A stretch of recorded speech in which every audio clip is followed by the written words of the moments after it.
जी, बहुत-बहुत शुक्रिया।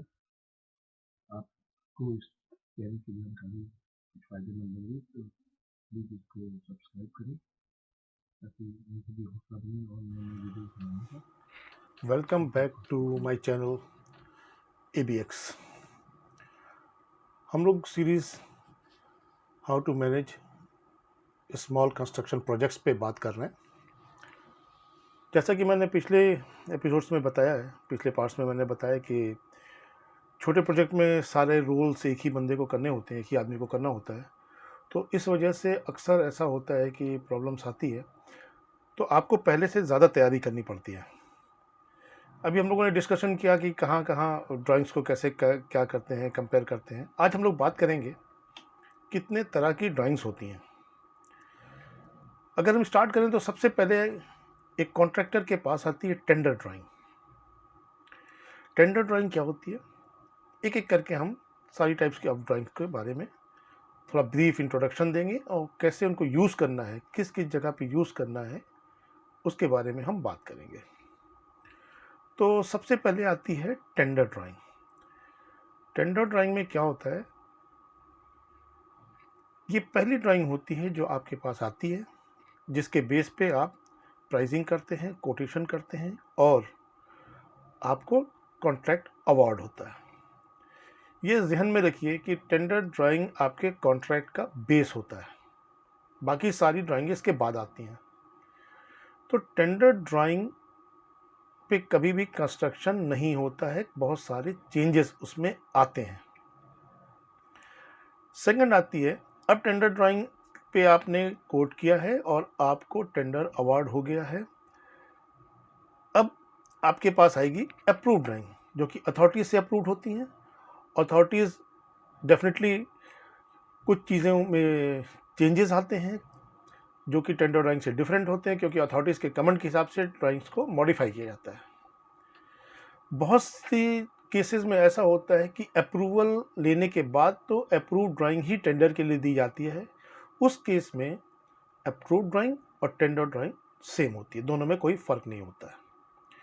लेकिन ज़्यादातर वक्त बचाने के लिए कि जब तक ड्राइंग अप्रूवल में गई है तब तक हमारा टेंडर का प्रोसेस पूरा हो जाएगा, क्योंकि टेंडर का प्रोसेस एक लंबा प्रोसेस होता है।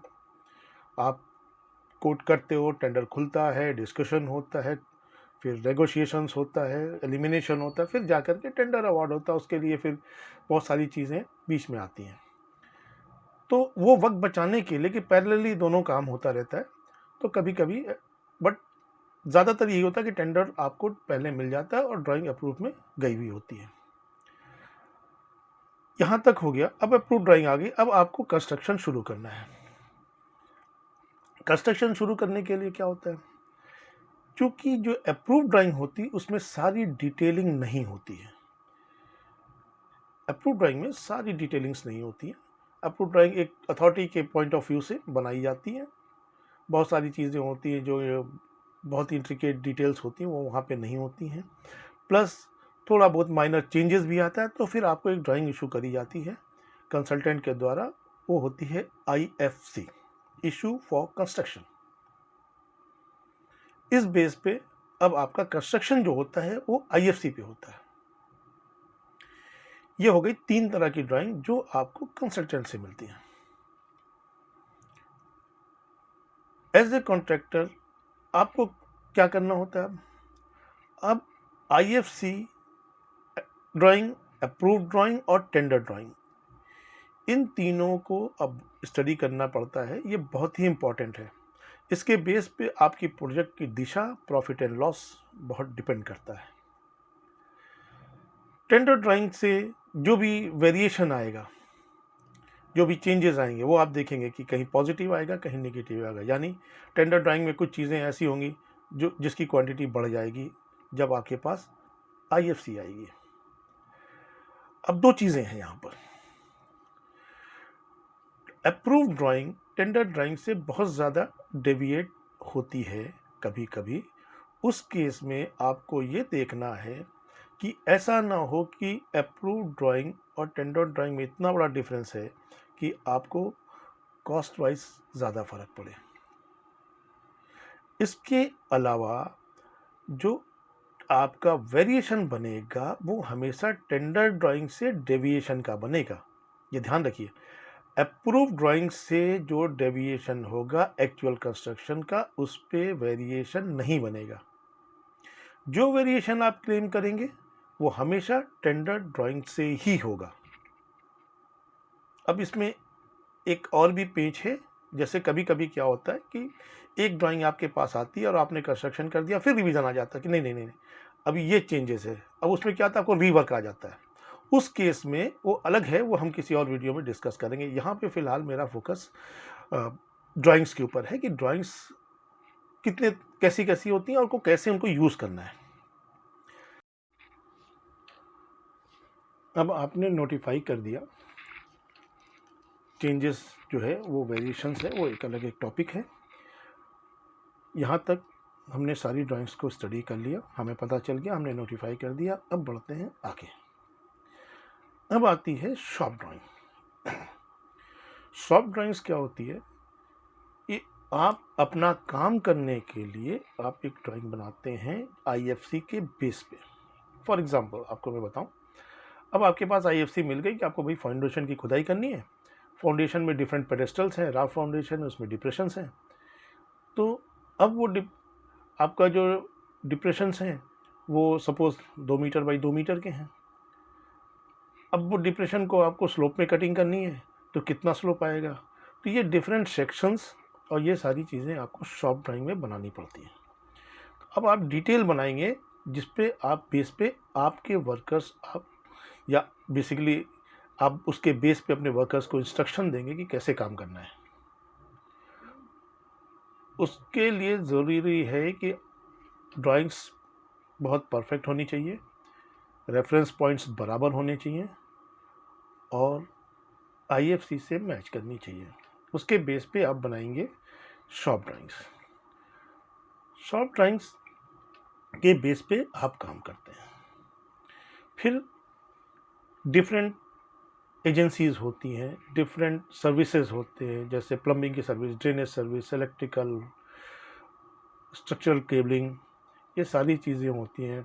तो उसके लिए अलग अलग शॉप ड्राइंग, क्योंकि आईएफसी में ये सारी चीज़ें तो होती नहीं है। आईएफसी में बस उन्होंने एक लाइन दे दिया, भाई यहाँ पे ये पॉइंट चाहिए, यहाँ ये पॉइंट चाहिए, यहाँ ये पॉइंट चाहिए। उसके बेस पे अब आपको सारा मामला बनाना पड़ता है कि उसकी शॉप ड्राइंग किधर से जाएगी। ये सारी शॉप ड्राइंग्स बनने के बाद इन सबको आप जमा करते हैं और एक बनती है कोऑर्डिनेशन ड्राइंग। देखिए स्टेप बाय स्टेप चलिए। टेंडर ड्राइंग, टेंडर से और मिली आपको अप्रूव ड्राइंग, जो कि अथॉरिटीज़ जैसे सिविल डिफेंस है या आपका म्यूनसिपैलिटी है, नगर निगम है, इन सब से जो होकर के मिलती है। फिर आई आपके पास आईएफसी। छोटे प्रोजेक्ट में अक्सर होता है कि टेंडर और अप्रूव थोड़ा आती है, उसी के बेस पे फिर आप शॉप ड्राइंग बनाने लगते हैं। ये सारी चीज़ें डिपेंड करती हैं प्रोजेक्ट टू प्रोजेक्ट। इसके बाद आपने बनाई शॉप ड्राइंग। शॉप ड्राइंग जो है डिफरेंट एजेंसीज बनाती हैं, या अगर आप अपने लेवल पे आप ही काम कर रहे हैं तो सारी जो आपने सब कॉन्ट्रैक्टर्स हैं उनसे आप बनवाते हैं, वो देते हैं। अब इनको आपस में कोऑर्डिनेट किया जाता है और एक फाइनल ड्राइंग बनती है कोऑर्डिनेशन ड्राइंग। देखिए ये कोऑर्डिनेशन ड्राइंग जो है इसकी ज़रूरत कब पड़ती है, जब आपका कंस्ट्रक्शन थोड़ा एडवांस स्टेज में पहुंचता है।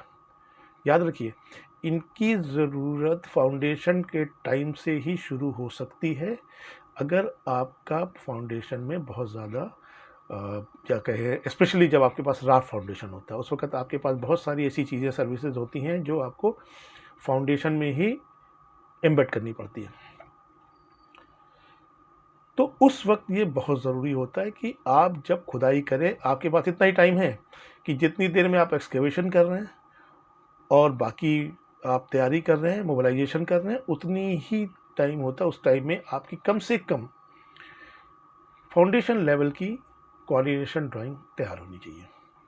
कोऑर्डिनेशन ड्राइंग बनाने का मकसद क्या होता है, वो ये होता है कि कोई सर्विसेज एक दूसरे से कॉन्फ्लिक्ट नहीं करें। ये कॉन्फ्लिक्ट करती हैं तो बहुत ज़्यादा आपको दिक्कत होती है। बाद में कभी कभी ऐसा होता है कि कोई रास्ता नहीं बचता और पूरा कहानी उसमें जाके फंस जाती है। ये बहुत ज़रूरी है। ये हुई एक डिफरेंट टाइप्स ऑफ ड्राइंग्स की। अब आते हैं कि आपके पास जो ड्राइंग्स आई हैं उनमें जो आपको बताऊं, पहले आर्किटेक्चर ड्राइंग, किसी भी बिल्डिंग की जो डिज़ाइनिंग होती है वो आर्किटेक्चरल यूज़ के लिए होती है। यूज़ के हिसाब से किस काम में बिल्डिंग आनी है, क्लाइंट की क्या रिक्वायरमेंट है, उसके हिसाब से पहले आर्किटेक्चर बनता है। ये हमेशा ध्यान रखिएगा। आर्किटेक्चर के बेस पे बाकी सारी ड्राइंग्स बनती हैं, चाहे वो स्ट्रक्चरल हों, चाहे सर्विसेज हों, चाहे कोई भी हो। तो अगर आपको आर्किटेक्चरल में कोई भी डेविएशन होता है तो वो इफ़ेक्ट कभी कभी सारी सर्विसेज को करता है, डिपेंडिंग अपॉन किस तरीके का डेविएशन है। कभी कभी स्ट्रक्चरल को भी बहुत मेजर इफेक्ट करता है। तो आपको जब भी ड्राइंग रीड करना है तो आर्किटेक्चरल से बेस लेकर के आगे कंपेयर करना। यानी कि अगर कोई सपोज करिए कि कोई कॉलम जगह पे नहीं दिख रहा आपको, तो आप ये नहीं कहेंगे कि ये रूम जो है वो कॉलम के साथ नहीं आ रहा। आपको ये कहना होगा कि कॉलम रूम को मैच नहीं कर रहा है, सूट नहीं कर रहा है। तो ये काफ़ी मतलब फ़र्क पड़ जाता है इससे। तो ये स्टडी करके जब आप ये सारी ड्राइंग स्टडी कर लेंगे तो आपको आगे चल के कहीं कोई परेशानी नहीं होगी। आपके पास बेस तैयार है, आपको सिर्फ काम करते चले जाना है। आज के लिए बस इतना ही। नेक्स्ट पार्ट में हम लोग डिस्कस करेंगे एक्सकेवेशन की तैयारियां, क्या क्या प्रिकॉशन लेना है और कैसे आगे बढ़ना है एक्सकेवेशन के पॉइंट ऑफ व्यू से। लास्ट में ये ड्राइंग्स की समरी एक बार आपके रिकॉर्ड के लिए।